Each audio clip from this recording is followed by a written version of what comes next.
Hello my wonderful weirdlings, this is Beyond Authentic, where we go beyond the mundane to tell you all about authentic witchcraft. My name is Lisa and today's video is a reaction video. So I'm going to be reacting to 3 different videos I found on YouTube. All of them are kind of introducing real life witches, or there are real life witches, or oh my god, witches are real, from various different media outlets. So if that sounds like something you'd like to watch me react to, then stick around.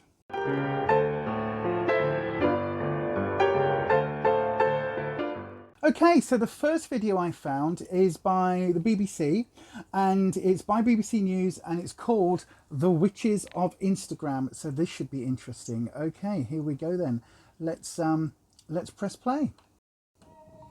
The same as people talk about yoga, people will be able to just talk about their witchcraft practice. I can be sat in my garden with my pendulum, you know what I mean, asking questions. Yeah, I think it will just become something that's completely normal, hopefully. Okay. The modern witch. Someone who's a witch is someone who just practices witchcraft and magic. They're doing things like spell work, anything for like prosperity, to healing, whatever they want to do. It's someone that's in tune with the elements around them. Honestly, someone that just practiced witchcraft. It's so open. And also putting lots of stuff in tiny jars, which is great. Meet the witches, proving it's not just double The most magical toil times I've and had is trouble. just me in a room with a candle. You feel like time stops when you're practicing. I use all sorts of things. I tend to do spells in little satchels. I'm just going to pause that just there. Now I just want to make a point, because all 3 people on this particular video are quite young. I would say they're all in their early 20s, mid 20s at the latest. And that is something that you find in a lot of videos where you're talking about new witches or baby witches. Now baby witches don't have to be young. You don't have to be in your teens or early 20s to be a baby witch. You can be in your 40s, 50s, 60s, 70s and be coming to witchcraft for the first time and still be considered, or still consider yourself, a baby witch. It isn't just for young people. So the craft, you don't have to have been in it for 50 years. You can come into the craft, into witchcraft at various different stages of your life, whether that is maiden, mother or crone. So whether that is your sort of your early years, your middle years or your later years, that's absolutely fine. Anyway, let's go on. I like to do a lot of like spoken magic and like scrying with like crystal balls and things like that. It's something that gives me that like faith and hope and that connection to like spirit and nature. Tarot card readings, I use crystals a lot, meditating. My pendulum is probably my favourite. If I'm having a hard day and then I go home and I practice, it does calm me down, and it makes me have a much nicer outlook on the world. So say they're among thousands bringing witchcraft to It was social very media. much hush hush, very much like unseen. But now with like things like social media, it's massive, it's huge. A lot of the stereotypes do creep in there in some aspects, but it's not fire and brimstone and you're like gathered around like a cauldron. It's not fire and brimstone and you're not gathered around a cauldron. I have a cauldron, and regularly I attend pagan events where there is a large fire.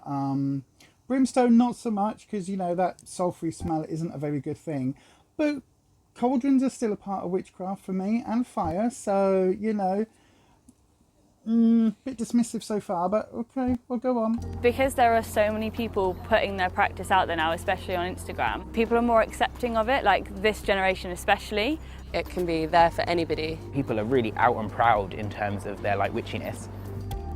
Okay, I'm just going to pause that there. Now I'm 45 and I was into the craft. I was a practitioner before Buffy and Charmed and the craft. So I watched a new generation of baby witches come into the craft at that period of time, and they said the same thing as this. They said, you know, we're not going to be hidden, we're going to be out and proud as witches. You know, society has changed, look how much more acceptance there is, we're in all these TV shows. And I remember standing in the shop that I worked in at the time and looking at one of these people and thinking, I'm not so sure, society doesn't move that fast. And now, 20 odd years later, these people are saying the same thing. So I just find that cycle really interesting.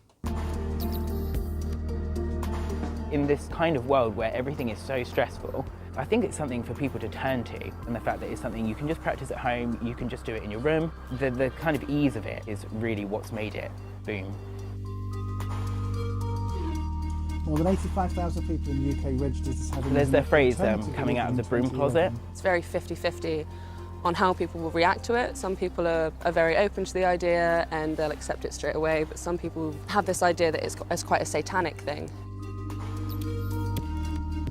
For any skeptics out there, Witchcraft is going to be a these witches want practice that's going to be really accessible to a lot of people. Don't worry too much if something doesn't make sense. Just follow your intuition. It's very natural in nature and it's love.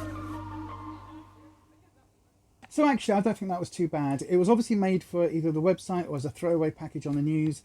And although it was about the three witches of Instagram, I don't remember having their Instagram handles pop up.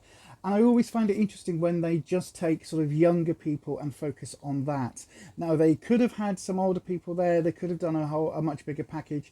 But it was obviously just a throwaway fluff piece for the end of a news programme. So for what it was, I don't think that was too bad. Right then, we're now going to go to ABC 15 Arizona and a very short video called Real Witches in Arizona. So I'm just going to click onto that now. That's you, my pretty. They are the witches we all know and love. But what do you really know about the witches who live among us? Basically, I am a witch. Helen, welcome. Rosemary Zemansky Lockett, High Priestess of the Sacred Spiral Pagan Church in Mesa. Okay, so first of all, entering with the Wizard of Oz Witch and with Bewitched. That's kind of quite standard. And then going straight into footage of this is more of a mother sort of element of her age. So somebody in their middle years talking about witchcraft. And interestingly, on the front there's a pentagram. There's what looks to be a chalice or a bowl. There's the censer with the incense on. And quite an extravagant athame. Looks interesting. Here in a common pagan witch ceremony. Watchtower of the East, element of air. No broomsticks or... Oh, watchtowers. So this is either Gardnerian or Alexandrian witchcraft. This is a very specific way of casting a circle that covens that still use the, as I say, Gardnerian or Alexandrian tradition that still use those quarters. They call specific deities or specific angels into place in the quarters and have that energy in. So where it says at the bottom there, pagans celebrate Halloween, this is actually Wiccans celebrating Halloween, or at least it's part of a Wiccan ritual so far. Witches' cauldrons. The relics used in this circle are a connection to nature. Yellow is for air, red is for fire, the blue is for water, and the green is for earth. The white one in the middle stands for spirit. Rosemary explains there are a lot of misconceptions. Spells, for example. A spell is basically a prayer where you're taking energy and you're directing it to the universe. How about Satan? Satan is a Judeo-Christian deity. You know, we don't believe he even exists. I haven't told my mom about this. For new members, there are concerns about acceptance. Okay, so a guy going on the telly, on the news, in Arizona, I assume he lives nearby, saying that he hasn't told his mum about this. Well, she's going to find out after this, isn't she? That's made me chuckle. But anyway, there's only about another 30 seconds or so to go. Alex Slater joined just this year. People have more questions than anything else. Halloween is an important religious time for pagans. It's a time when the veil between the worlds is very thin. We invite our ancestors to join us. We honor them, we remember them. And whatever images you may conjure about witches, Look what you've done! Back to the Wizard of Oz. Rosemary says she's living proof there is nothing to fear. Angie Holdsworth, ABC 15 News. Okay, so again, another quick piece for the news, just looking at witches at Halloween. So again, this is going to be another throwaway fluff piece. This is going to be one of those pieces which they are literally like, look at these interesting people, these interesting characters. Isn't this really interesting? And now to the weather. Or they'll be like, thank you very much. That was really interesting. Are you joining a coven this year? Ha ha ha. No, I'll stick to trick-or-treating with the kids. Okay. Next up, and it's that kind of, you know, fluffy throwaway sort of piece. So again, that wasn't too bad. Very, very Wiccan. Very, very traditional. There was a god and goddess image. There was a combined god and goddess image. There was a really lovely white statue with the goddess with a spiral on. So that was cool. And there was also what looked to be a darker image of the god. So yeah, no, that looked very interesting. Again, I have absolutely no problem with that piece at all. And I actually thought, considering it's called Real Witches in Arizona and the thumbnail is a picture of the pentagram with the triple moon at the top. So I was expecting that to be a little bit like, ooh. So the next one I'm going to be reacting to is called I'm a Witch, and it's from the YouTube channel Court in Providence, CAUGHT as opposed to COURT. But it is about a legal court. And this is the judge, Frank Caprio, and he's a really lovely, warm-hearted guy, actually. I've watched this channel a lot. I think the videos were also made into a TV series back in the day, I can't remember.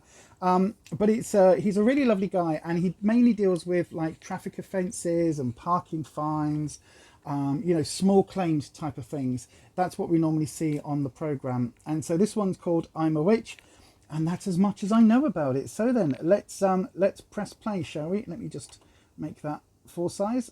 Okay, so let's press play.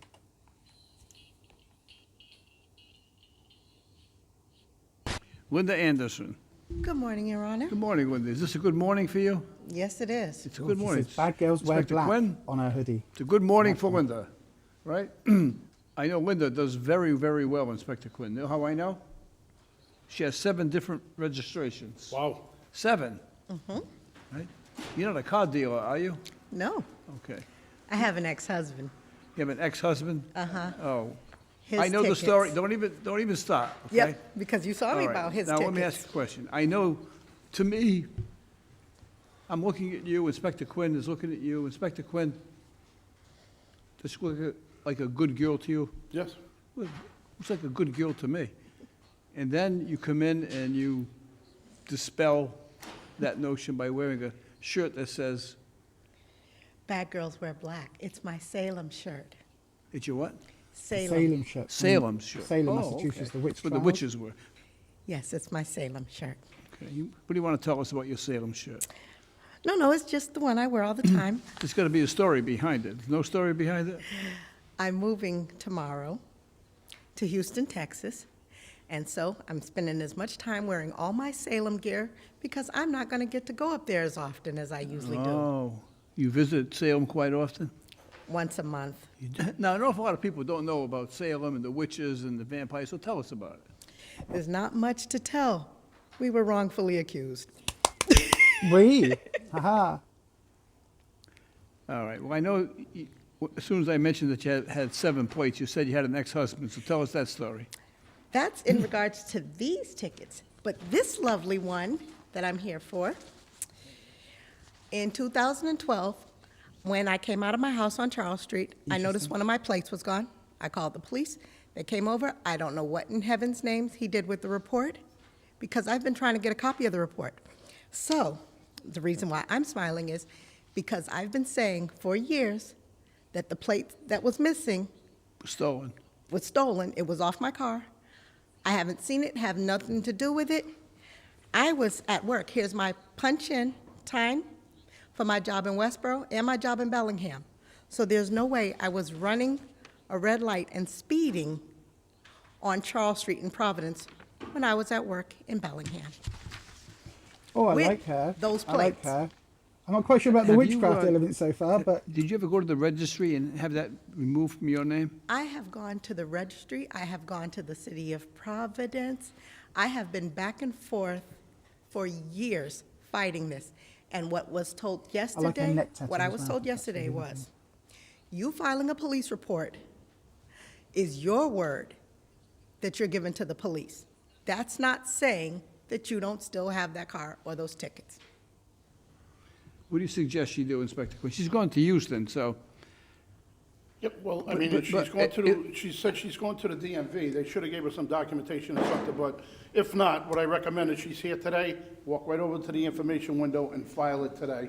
yeah, because this is going to haunt you. They'll, Inspector Quinn, right, when it's freezing here in the winter, will have to take a trip to Houston to arrest you, bring you back. again, where's the witchcraft element? Why is it You eat called I'm a barbecue, witch? I'll I'm hook gonna you have to up. find out how do you transport a witch, but, Broom! is there an ordinance on that, Judge? All right. Somebody gave a bad check here. Was that you? Mr. Philip Byrd, whose tickets these are. How long ago did you get divorced?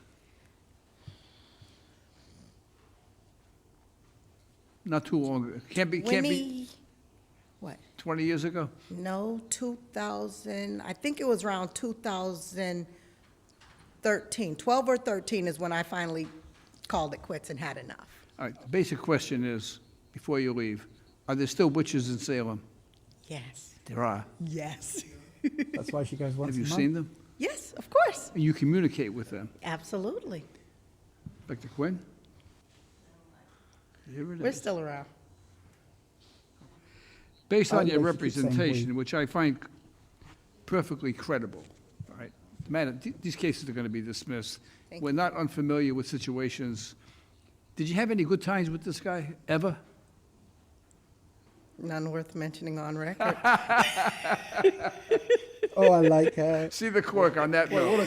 hey, Judge, what a devil he must have been, huh? He must have been a devil. Absolutely. Thank you, Your Honor. And there we go. So there you go. I really enjoyed reacting to those 3 videos. I hadn't seen any of them before. I've got to say that last one really did make me smile. The fact that she was wearing that hoodie, the fact that she said that she goes up to Salem once a month. I mean, visiting Salem once a month as a witch, I wonder what she could possibly be going up there for on such a regular schedule. Maybe we'll just leave that as a monument to the gods of speculation. Anyway, I think that all 3 of those videos took quite a fair approach. The last one was a little bit tongue-in-cheek, which I genuinely do quite like, but that is par for the course for that particular series, so that is absolutely on brand for them. But anyway, let me know your thoughts down in the comment section. That's also the place to leave any videos that you might have seen on YouTube that you would like me to react to. Good videos, bad videos, indifferent ones. If you want me to react to something, please pop it in the comment section just down below. Also, if you haven't already, please hit that thumbs up button and also the subscribe button and click the bell icon. Do all the YouTubey things. That really helps me out here on this platform. If you'd like to see more genuine content, just scroll down the description box where it says The Authentic Army. There's a list there of some small content creators here on YouTube. We all keep it 100% authentic.